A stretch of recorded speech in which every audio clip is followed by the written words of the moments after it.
And I think you have to kind of do a little mic check or something, or you have to check to see whether or not we actually are live. Oh, hello, check, mic. Hello. 1 2 1 2. Hey. I'm not sure. I think we are live though. It seems to be telling me that we're live, so I think we are good. In which case then, hello everyone. Today I am interviewing someone called Anaf Kalam. He is the journalist of whom has been reporting specifically on Uthman ibn Farooq and his alleged stabbing that happened in San Diego in America. As a few of you might know, I had a quick confrontation with Uthman that lasted all of 4 minutes before Uthman decided to do a quick run-up. Revelation 22:13 says we are live. That's great. Thank you very much. And I reached out to Anaf to have this chat because I was really interested to get his perspective, to understand the things that he's uncovered, what he now thinks about this story, and just to sort of introduce, I guess, Anaf to the YouTube community, really, because I imagine there are a lot of people who are aware of your articles, are aware of the things that you've published, and we'd love to hear more about your opinion and I guess your background as well. So a few moments ago, me and Anaf were talking about his background. We were talking about whether or not he was a Christian. And I guess, Anaf, if you'd like to sort of repeat back what you said a few minutes ago. Yeah, sure. Well, thank you for having me on your show here. It's a great pleasure. In line with what I was saying here a moment ago, I am a ex-Muslim. I am hesitant to use the term atheist, maybe just because I know so many atheists who've put a bad taste in my mouth from that term. But with regards to Christianity, I would call myself an agnostic that is sympathetic to Christianity. I was kind of saying earlier about how I'm a first-generation immigrant in the United States, and I came from a Muslim family. And if for nothing else, I will say that I am very grateful to live in a place like the United States or like the West, where it is, to some degree or any degree, basically dictated by Judeo-Christian ideology. It's where we get I'd like to say, our moral ideas, our many of our laws, many bits of our Constitution. But in terms of how much I am a believer is depends on what day of the week it is, I suppose. We have a saying which is kind of like, you're not a believer yet. Maybe in a few days, maybe. But yeah, it's quite interesting because your perspective is actually quite a common one, particularly at Speaker's Corner. You'd be surprised because I'm not sure if you're aware of the kind of dynamics at Speaker's Corner in Hyde Park in the UK, but we have, I guess you would say, kind of about 20% Christians and 70 to 80% Muslims. It's overwhelmingly one-sided. And this is in Hyde Park? This is in Hyde Park, yes. This is in the legendary Speaker's Corner. I've been attending there for about a year now. But you will find people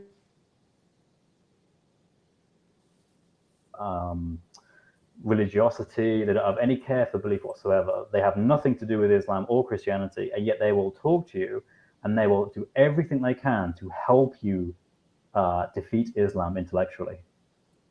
And it's a very, very interesting thing because they don't care about Judaism, atheism, Gnosticism, Christianity, nothing like that.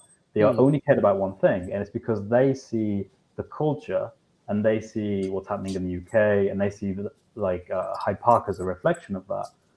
So it's quite strange. There's a lot of support for anti-Islamic views, which is, surprising, I think, in a lot of ways, because you would think that people would sort of choose to just go their own way and not really focus on it. But people realize that this is kind of the zeitgeist of the age, especially in the UK. There's a lot of heavy Islamization, I guess you would say, in the UK.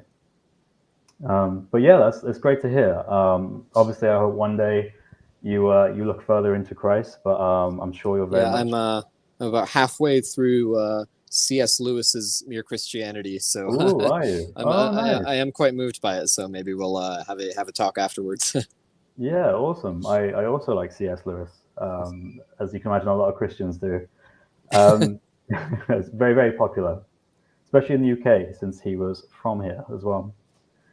So where were you originally from then? You said that you were was an immigrant to America, or was it your parents who were? Or Yeah, my parents are immigrants from Bangladesh. I was born and raised okay, here, but they're both from Bangladesh, which is a basically a Muslim country. They're officially secular, but it's something like 95% Muslim. right. We have the kind of the same experience here because much of the immigration that comes to the UK is from two countries. It's Yeah, from Pakistan or it's from Bangladesh. I mean, there are obviously others as well, but like a large proportion is from those two places. So that's interesting.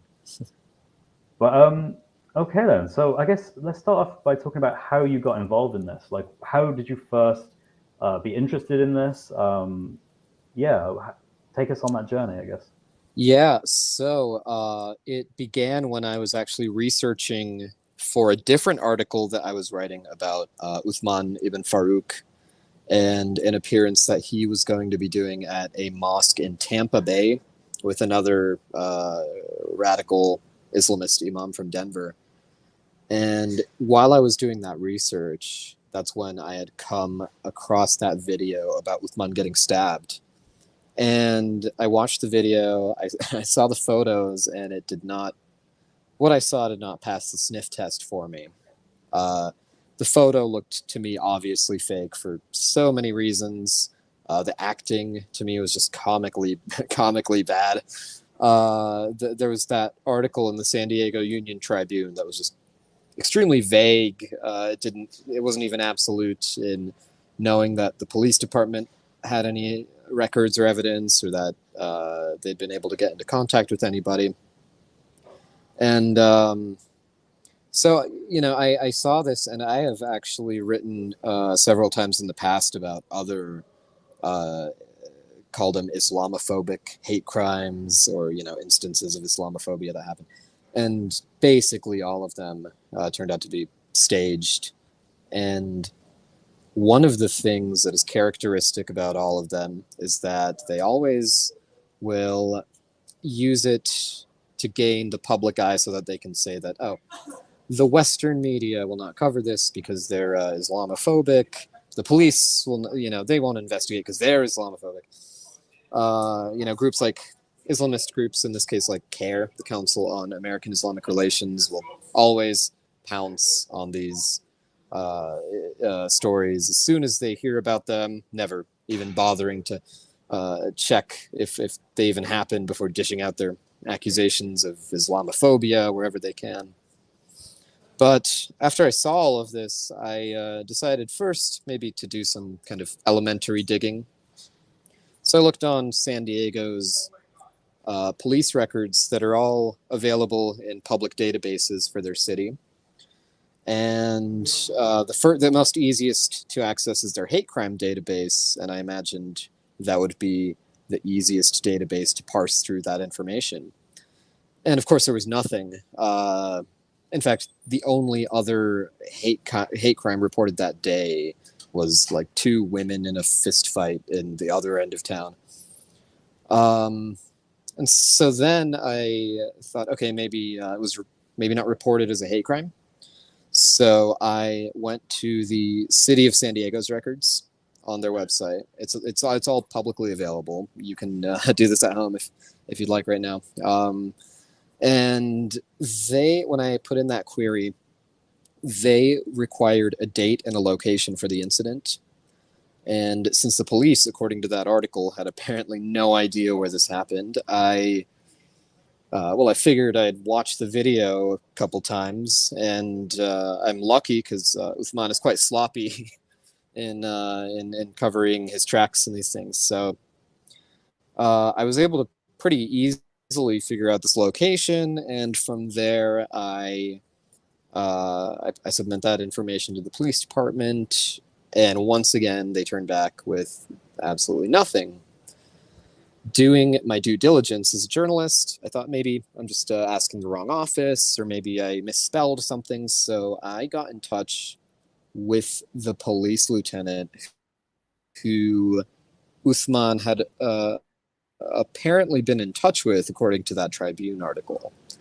And again, nothing. He was very brief and to the point in his response. And he said, this gentleman did not file a police report. And that was that. And so I'm like, okay, Wow. This is something. And actually, I kind of started at this point kind of drafting an article about it. But even that one email was still kind of not as solid of a foundation as I would like. And I happened to be scrolling through my Instagram feed that next week, and that's when I saw the clip of Uthman on the Green Lane podcast.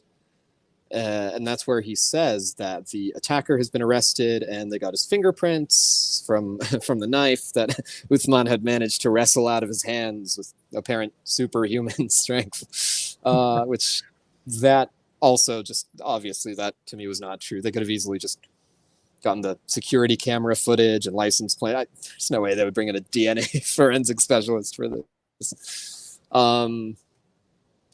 So anyway, I learned of these new developments, and I gave Lieutenant Adam Sharkey, who I'd been in contact with at San Diego Police Department, I gave him this new information, and I'm like, hey, this guy now says that somebody was arrested in connection to this crime, which you just told me he didn't report. Like, can you corroborate this or any of this?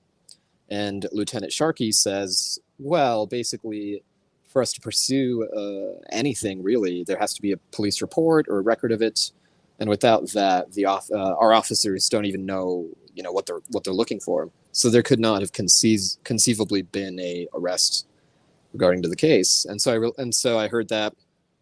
I released the first article, and then we got Uthman's video. Right. Which, pretty predictable for Uthman. I figured he was just gonna like wave some papers around and not really tell you anything, and it's exactly what he did. He just turns around and calls everybody names and all kinds of Islamophobes, and he then claimed that Al Jazeera had an article with a police report and an arrest record, which assuredly they do not. They reported on it, but they also did not have any arrest records or police reports or anything. He then says, "Oh, if anybody is a real news journalist and wants to cover this, the San Diego Union Tribune reached out to him, and by any estimation, I'd call them a real newspaper." And they got nothing even before even before I had reached out to Uthman and published my story at FWI. I reached out to Uthman over his personal email, his One Message Foundation email, his YouTube live Q&A sessions, and even what I'm quite sure is his personal phone number. And no answers. Sometimes, I just get ignored, like on that live Q&A. But just real quick question. He had nothing. And then I can imagine very much he had nothing.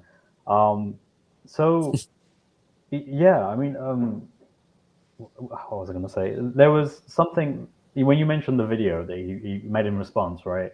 He made this this sort of quick video where half of it wasn't actually related to the topic, half of it was something completely different, and the first half of it was just him talking about how he's under attack, people are trying to discredit him, I'm the victim, that kind of mentality.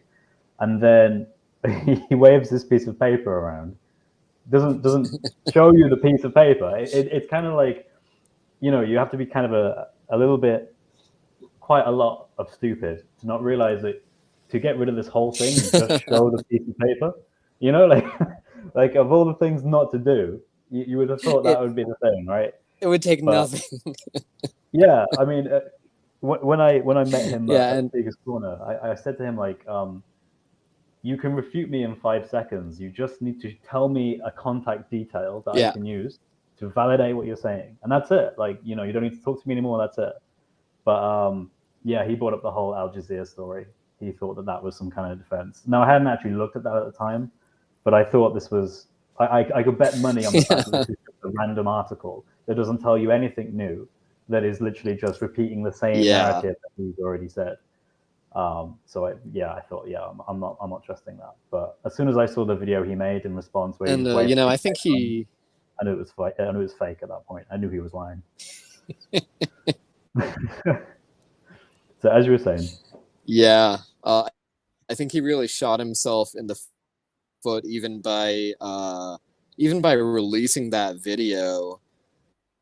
I like to think that that was probably 50,000 people who didn't even know about this scandal or about my article, and then he releases this bombastically uneventful video where like 5 minutes of it is him talking and calling us Islamophobes, and then he's talking about like doing dawah or something or another, but that like most of them probably had no idea this was happening, and surely some of them, I mean, unfortunately, many of them are believing everything he says, but I like to think that some of them at least are actually clicking on the article and they can see the email correspondence and the screenshots and all the evidence. But that's just my hope. Well, I think you're right. I think there are people that are seeing it and they are waking up to this because I'm not sure if you're aware of this, but he has been involved in other instances where, I mean, nothing on this kind of scale, nothing about like faking a hate crime, but he has basically claimed what was it, a particular hadith. He uses Islamic literature and he takes a footnote from that Islamic literature and he tries to claim it as an actual Yeah. legitimate hadith. Oh, footnote Farooq. Ever want a bit of a laugh, then yeah, you can watch that. And he gets caught out, and people tell him, "Look, we know that you've lied, because either we have to think you're very, very dumb, and you didn't understand what you were doing, someone who supposedly is an expert in hadith, or you're just deceiving people. You're just giving this out so that you can get people off your back and worry about it." So he's got a kind of a reputation at this point. And actually, one thing that actually was not reported on really at all, and this probably will actually interest you. According to I don't know if you watched Ali Dawa's video about the incident. That so basically, in Ali Dawa's video, another Islamist friend of Uthman, he is showing screenshots from a conversation supposedly with Uthman's son, and Uthman's son is telling him that apparently before the video started recording, the attacker was shouting "Jesus is Lord" at Uthman, and so you know what he's trying to do, right? He's trying to project, and he's trying to call. He's saying, "Oh, it's the Christians and Hindus and Jews and atheists who are resorting to violence," and it's total projection. Yeah, I can definitely see that. There is especially people like Alida because they come to the corner and they engage with me and Bob and other people at the corner who are Christians. There is kind of like a big desire to slander and to sort of make these kind of narratives up. Especially since, are you familiar with Hatun? Hatun being stabbed.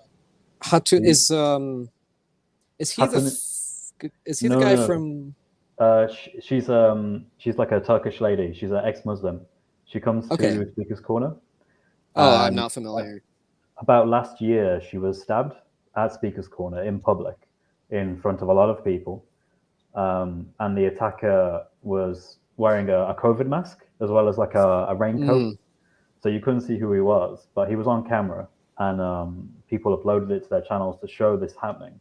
Fortunately, she was okay. Hatun was all right. She was bleeding heavily, but she went to hospital and she lived to fight another day. But yeah, you can watch Ali Dawa's video to that, for example. Yeah. And he actually has the nerve to say that it was a Christian who did it. He says he basically he makes the title of the video, a Christian stabbed Hatun, now what? Or something like that, right? Uh, Like paraphrasing. But then when you click on the video, he admits that it wasn't a Christian who did it. He was just saying, what if it was a Christian who did it? uh, that is So it's, so dishonest. yeah. When I saw that, I was fuming because I just thought, wow, that's so dishonest. So, I mean, when I actually heard about the whole Uthman thing, when I heard he was allegedly stabbed, I thought, okay, well, you know what? I don't know if this is real or fake. I'm not gonna lie. I think the blood looks like more like ketchup than anything else. It doesn't look like real blood. It's somehow gone up. I know immediately that looks very, and of course you have to believe that he had the time to take the selfie. So he was stabbed. He picked up his phone and went, wait. I'm not gonna tell anyone. Just give me a second. Like holds it up to himself and then takes a picture. It's it's again bizarre. just comically bad acting and the entire thing. The best thing he could have done in response to learning about this article for himself would probably just be to pretend he never saw it, to never address it, because, well, we now know he's making a documentary about this non-stabbing. It's going to be And the most shortest documentary, or the longest documentary, depending on how he does it. But I imagine he's going to pull some fight scenes from some Bollywood movies, and but I'm kind of worried. Maybe it's that the problem is that he's starting to believe his own lies, but he keeps trying to double down. He's going to get himself into some legal trouble here. He's going to be forced to falsify police documents. Maybe go back to the police store where he bought the fake blood and get a police costume. He really should just pretend this never happened. And yeah, I think he's in too deep. I think he's gone so far in that he needs to get out somehow. And I don't know what that's going to look like. I think really he just has to hope that people forget. He waits it out, and then enough people just forget about it and move on. But I don't know how that's going to happen, because I do think there are sincere Muslims who follow Uthman, who do look up to him, and we've already seen it on the other sort of escapades he's been on when he's told these huge lies and been caught out. We've seen people, especially on Twitter, who have just said, "Look, we can't follow this guy. He's openly a deceiver." So there are people who are starting to wake up, which is good. And hopefully this is another one of those occasions. Hopefully from the work that you've been doing, from the emails that you have and the evidence that you've got. I think I remember, I don't know if it was on your Twitter, but I think you said something like you recorded a phone call with, was that you? Or yeah. So there was a period right after I released that first article, and Uthman's little henchman, this guy Muhammad Salah, you've probably seen all of his replies on Twitter and YouTube where he is saying, "Oh well, the Sheikh is gonna prove you wrong. The Sheikh is gonna," and he at some point says in a few tweets, which I have screenshots, but he says in a few tweets that well, Uthman actually reported this to the La Mesa Police Department, which is he said this to me about, I think the whole La Mesa. Yeah, La Mesa is a city in San Diego County, and it's about 10 miles away from where the incident supposedly happened. And I called them just because, well, I saw these tweets, and very shortly after he had deleted them, but again, in those tweets, he made a definitive statement that could be provably, debunked. So I called the La Mesa Police Department, and they told me a few things. First, I was told that if this incident happened in San Diego and he reported it to La Mesa, which apparently does happen, sometimes people will drive away from an incident and then report it to some small town police department nearby.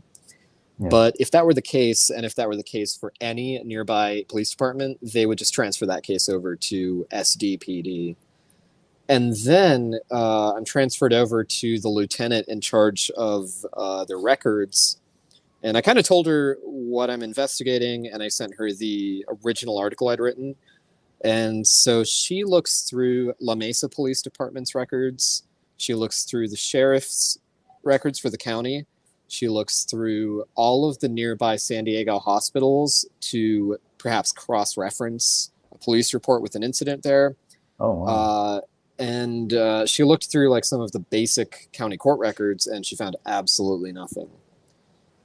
Wow, And that is that was crazy. before I reached out to the district attorney, who then also said, which I don't think Yeah, that reply could have been any more damning, where they said, "We have not received this case from any law enforcement agency."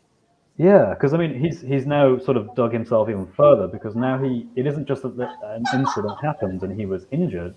Now there was a criminal who supposedly did the event, who did the attack, was then apprehended, arrested, and then charged. So I mean, and there's no record of this at all. And at that point, it's like, wow, that's a None. complete lie.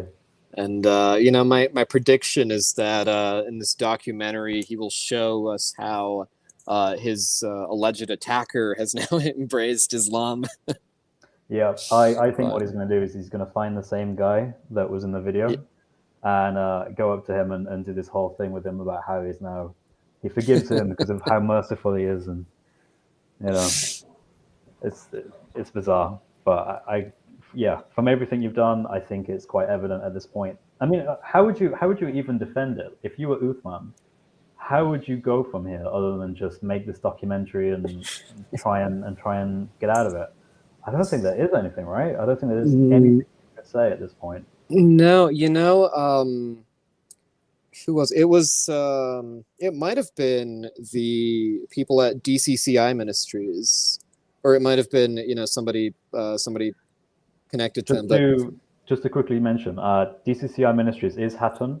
You know how I was talking about oh, Hatun, okay, the lady that was yes, stabbed? Yeah, it's she is the spearhead of it's DCCI Ministries. Hatun Tash. Is that right? Hatun Tash, yeah, that's the name. Okay, yes, I am familiar. I actually was not aware that was an ex-Muslim female. I just saw that name on Yeah, DCCI's video. But right, yeah, I think it was them. It might have been JAI. Is that? yes, yep. Yeah, it was one of the two. But they recently did a video on the Uthman stabbing, and they I forgot where I was going with this, but it'll come back to me. So I think I know what you're referring to. If I remember right, there's a video that there was Jay, and there was I think she calls herself Daughter of Christ. I think it is. Yes, that's the Um, one. and they went through quite a long live stream where they were just talking about everything that sort of related to the case, and they brought up a lot of your materials. They showed the emails. Um, yeah, and I think that was pretty comprehensive. Like, I think that yeah, I mean, it's amazing that we have that kind of clarity. It's very rare that you have that kind of situation where you can quite clearly show that someone has been fabricating a story, like a narrative. And enough, are you still there? Mm, give me a sound if you are there enough. He may have gone. I think he might have been in like a cafe or a public place. So I think maybe he's had to quickly drop off. Oh, is he there? Enough? Can you hear me?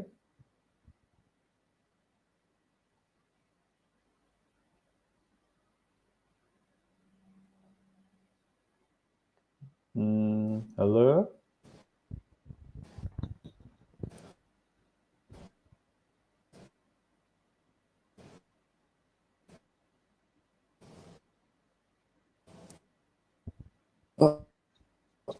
Well, I can hear you a little bit enough, but you're lagging. Hello? Hello? Hello? Hi. You can hear me? Can you hear me?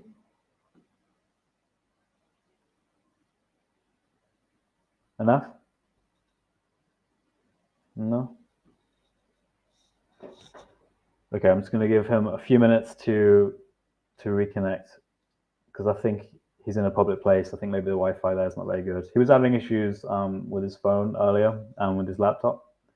So I'm guessing those issues have come back to haunt him.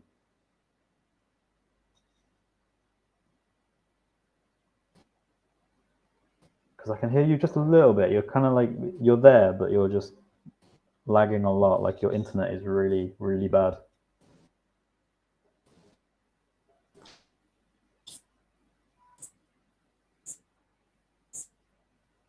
And hello? I can see you in slow motion.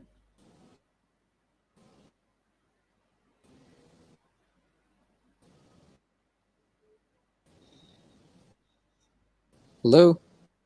Hello? I can hear you. Can you hear me?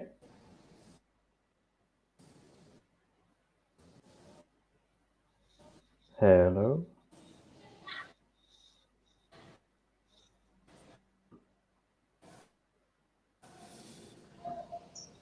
Hello?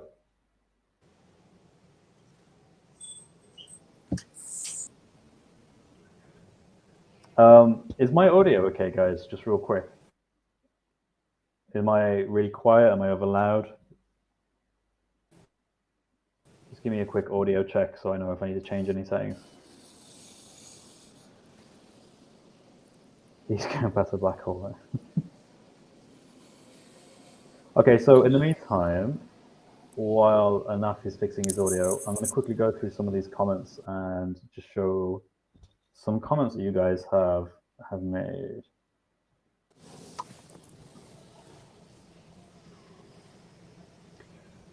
So Ibn Footnote stages on attack.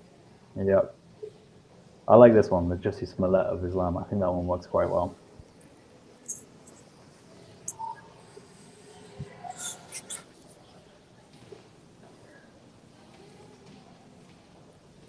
Anaf, can you hear me?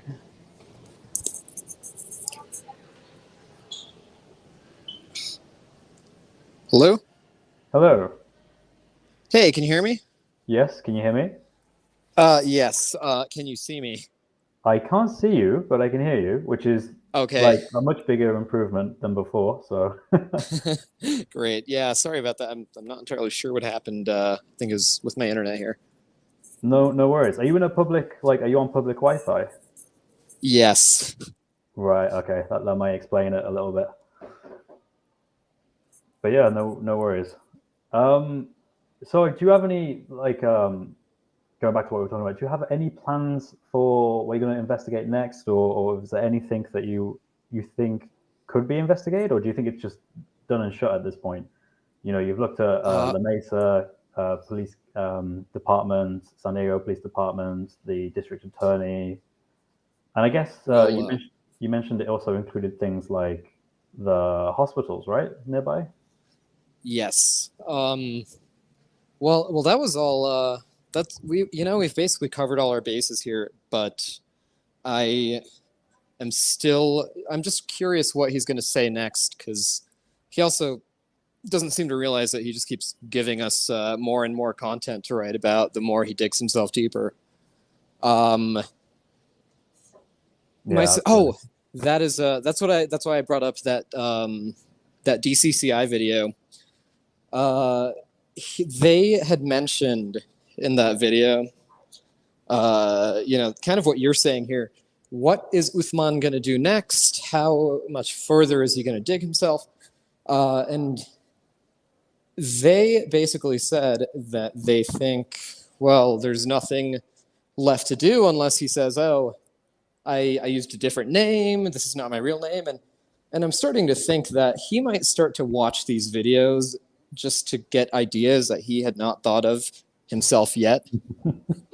And so in the next video, if he says, oh, Uthman ibn Farooq is not my real name, and I reported it under, X, Y, and Z, I will not be surprised in the slightest. You know what? I wouldn't be surprised either. But remember, though, because something he said to me was that he can't give me the information because if he did, he will be doxing himself and his real name.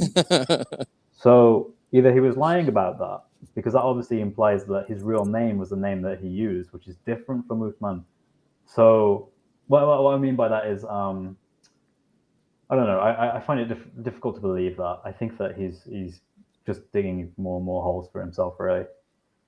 But who I knows at don't this point? I don't know where he can go truly. Yeah, definitely so. But I mean, that time last Sunday was the first time he actually came to Speaker's Corner. So we had never seen him before, and I was amazed to have caught him.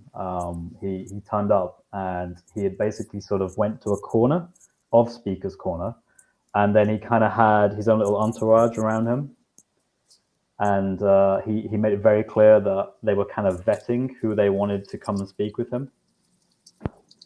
So he really did not want to engage in debate at the corner. Instead, he kind of wanted to give his lectures, give his speeches for the Muslims, those who would come there to see him.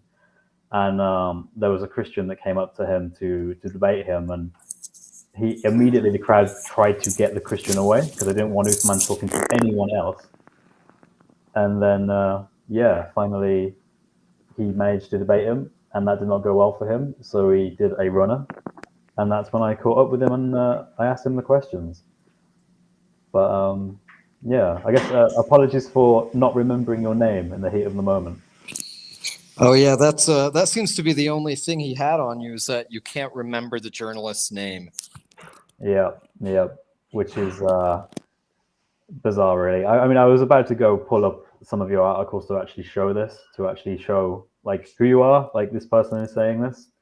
But I think if I did that, I don't think he would have cared. I think he would have labeled you. Actually, I mean, I'm Well, guessing at this point the backlash towards you and whether you, I mean, whether that's happening now or whether that's something that's going to keep happening in future is, I guess, a slander on your name. I'm guessing, right? From their perspective, they're well, just gonna, the thing about the term Islamophobia is that it's a very hard accusation to actually prove because they're very unclear about what it actually means, and typically they use it interchangeably for does not agree with what I think about Islam yeah, or person who has criticism of Islam. And I mean, they're you probably know as well as anybody how they hijack these things about like race and gender, and then they try and squeeze Islam in there to have the same effect. yep, very, very much so.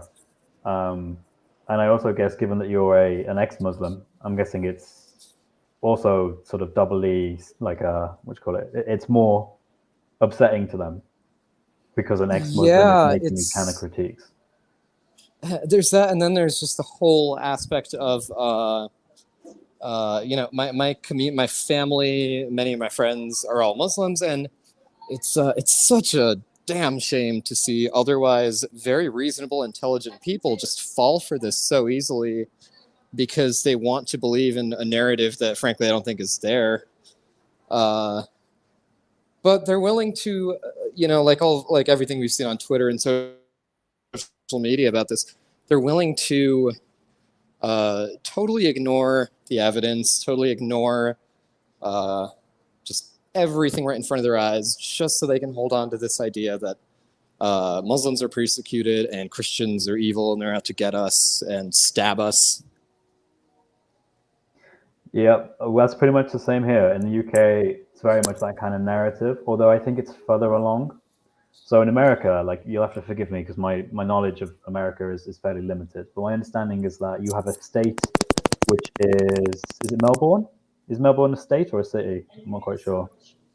And you have Um, Dearborn, or is Dearborn the state? Dearborn, yeah, that's right. It's a city in the state of Michigan, but yes. Ah, right, right. Okay. So my understanding is that the largest Muslim population in America is in that particular city, basically, or near around that area. Um, Yes. so, Um, a lot of so interesting things coming out of Dearborn.